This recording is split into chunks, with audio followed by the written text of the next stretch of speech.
Paris Saint-Germain est dans la merde. Emiliano Martinez vient de lancer une alerte rouge à tous les Parisiens qui sous-estiment Aston Villa. Sa déclaration, les amis, en dit long sur sa mentalité. Et pendant ce temps, on a Kylian Mbappé qui vient enfin de rencontrer quelqu'un qui lui ressemble et voici sa réaction. Oh, wow.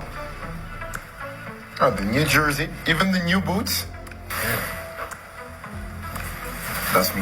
La statue était tellement bien travaillée qu'il était à deux doigts de se galoche lui-même. Et à vrai dire, je le comprends parce qu'on se rappelle tous de cette statue-là au Paris Saint-Germain. C'était tout sauf Kylian Mbappé. Et d'ailleurs, les amis, il vient de battre un record. Kylian Mbappé devient le seul joueur français de l'histoire à avoir 3 statues dans 3 pays différents. Il en a un désormais à Londres, en Allemagne et en France. En parlant de Kylian Mbappé, les amis, dites-vous qu'il a réussi l'impossible au Real Madrid. Parce que d'après le média L'équipe, le Real Madrid a fait une exception pour Kylian Mbappé. Le Français a négocié 80% de ses droits d'image lors de sa signature au Real Madrid. Alors que le club en accorde généralement seulement 50% maximum. Les négociations auraient été tendues, mais le club a fini par accepter ce qu'il n'avait jamais fait jusqu'ici selon les témoins. Donc là, sur le coup, en termes de négociation, félicitations à Kylian Mbappé. On peut tout lui reprocher, mais en termes de négociation, là, il est trop cheaté. Maintenant, parlons d'Emiliano Martinez qui a décidé d'alerter le Paris Saint-Germain. Parce que pour ceux qui ne savent pas, le Paris Saint-Germain doit affronter Aston Villa en quart de finale de Ligue des Champions. Et voici les propos d'Emiliano Martinez par rapport à ce match. Il dit: l'avantage que j'ai, c'est que mon équipe aura moins de pression, on va m'insulter. Donc là, déjà, il est prêt à ce qu'il va recevoir. De toute façon, il a l'habitude, que ce soit en Coupe du Monde, peu importe la compétition, le gars se fait toujours insulter quand il affronte les Français. Et le plus fou, c'est qu'il sort toujours victorieux. Il dit: je maîtrise parfaitement la situation contre Lille.